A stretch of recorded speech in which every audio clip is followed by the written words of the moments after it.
Disappointed ka kay Tony G pero hindi namin kilala kung sino ka bilang artista. Disappointed ka kay Tony G, may mga pinagsasabi ka pero hindi nga kami nagrereklamo na sa noontime show hindi ka makasabay sa stepping ng grupo nyo.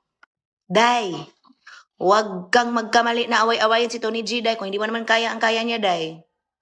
Tsaka, isa pa, napakapangit kasi nako-comment kayo kay Tony G. My gosh, she is an institution within your institution that closed down. What makes you think we will care about what you think? Sino ba kayo? You merely represent the 1% that supports a woman to run for president but cannot even be fully ready for her own proclamation rally kasi nagsisimula na ang live broadcast. Naghahanap pa siya ng teleprompter. And you want us to pick her over our BBM Sara tandem? Nangayabag na mong tanan. What I don't understand is that ika-cancel nyo si Tony G, napaka-late in life naman ata.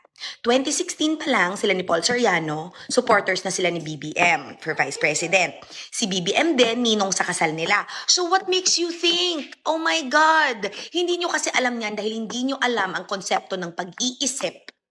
Hindi nyo rin alam ang konsepto ng totoong freedom to express. Kasi ayaw nyo sa diktador, pero kayo nandidikta, tas nakakatawa kayong nandidikta, 1% na lang kayo. You're not going to win the elections. Not. In this lifetime, Lenny will never be president. I said it, and I mean it. So, I'm sorry if we don't share in your looser thinking. I'm sorry if we don't think that the celebrity speaking out against Tony G even has the remote right. Honey, you're all dust. Eating dust behind her stellar career. Leaving PBB might be one of the best things that will ever happen for Tony G. You know why? Because what if she's the next spokesperson of the Philippines? Can you imagine her beautifully contoured face, svelte body, and all that every single day speaking on behalf of our president? It's either that or Christina Frasco, who are both fabulous women with hot husbands. I'm ready for that. You should be. Ingat! Mwah! Hi guys, good morning. So while the rest of the team is currently preparing or buying the groceries for Putos na Mahais, I'm here enjoying my coffee. I prepared a caramel macchiato this morning, so I wanted to start my day with a little bit of advice for everybody, okay? You can take it or you don't, fine by me. But what matters is that I speak on it so you kind of know, how to deal with things like this. First of all, sing init ng pagmamahal ko. Anyway, so everybody has all these comments about Toni Gonzaga.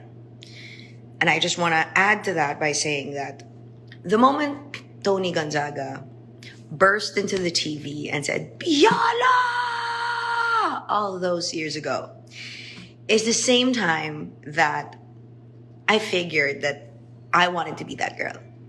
Because for as long as I can possibly remember, I have loved Piolo Pascual more than anybody on earth. And despite what had happened with ABS-CBN and all that, doesn't really matter. What matters to me is that Toni Gonzaga and I have that in common.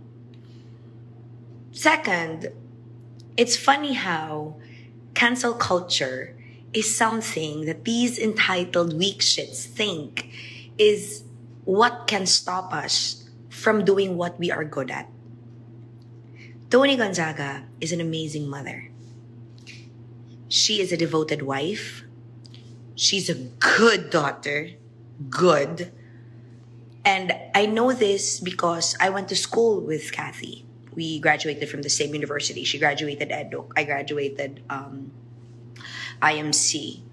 So you can imagine that all those years that Toni is already Toni G, Kathy had just, barely started bursting into the scene of show business.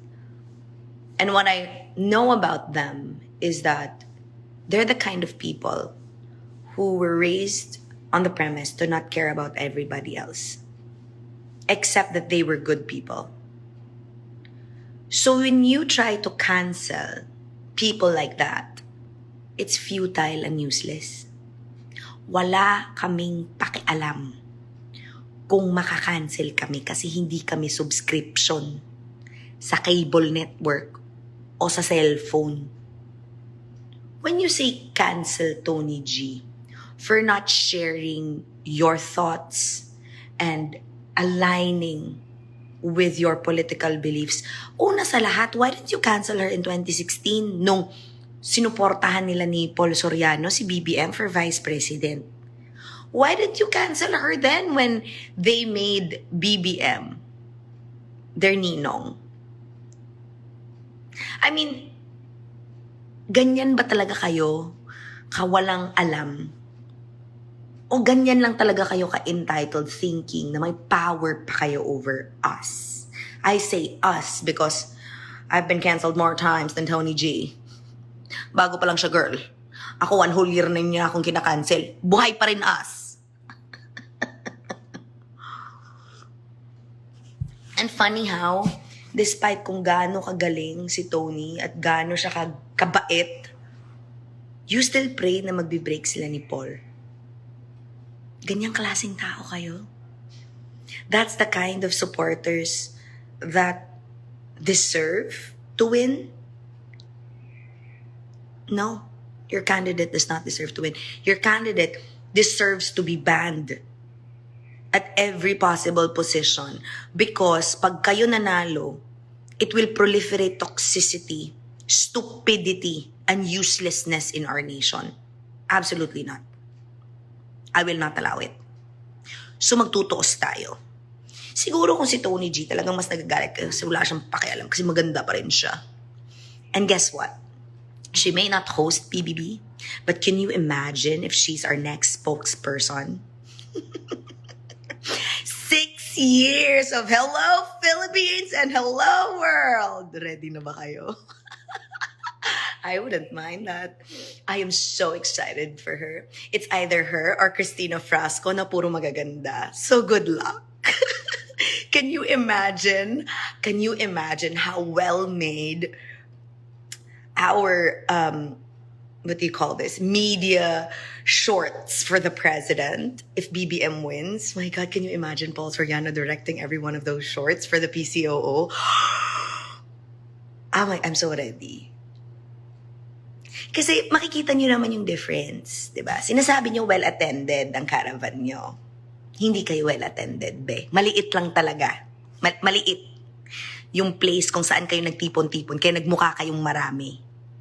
Pero nagsisimula na yung live broadcast, hindi pa rin naayos yung teleprompter ng nanay nyo. Do you expect that to be the President of the Philippines? King peste kayong lahat. Aaraw-arawin ko talaga kayo ng peste kasi ngayon inaaway nyo si Toni G and that's personal. And by the way, kung ikaw ay isang artista na hindi ka nga makasabay sa dance step ng grupo mo, shut up. You don't have a right to be disappointed at Toni G. Hindi nga kami nagre-reklamo sa'yo eh. Simpleng dance step, di ka makasabay. At saka kung ikaw naman wala kang career pa sa ABS-CBN and you think na sisikat ka just by hitting Tony Gonzaga, shame on you. If you wanna make it in the industry, huwag ka mang-apak. Ang aapakan mo si Toni G. Abog ka lang kay Toni G. Please lang. Irreplaceable, iridescent, incredible. So don't. It's just the same with Katunying and you hate him because he's on our side. You hate Toni G and Paul S. And you think that it only cements that we all agree, people of this caliber agree, that the definition of the better tomorrow for the Philippines lies in the unity, lies in BBM becoming president. and Sara Duterte becoming vice president. A tandem when you know that is not ever going to fail at the election, no matter how much you cheat. So, i-enjoy ko lang yung kape ko. And I'm sure ini-enjoy din ni Toni G yung araw niya na she's in the outside world. And I am so excited to see more of her. So excited for the next thing she's gonna do. Because no matter what happens, yung magkapatid na yan, nung nagsaboy yung Panginoon ng talent at trending, sila yung gising.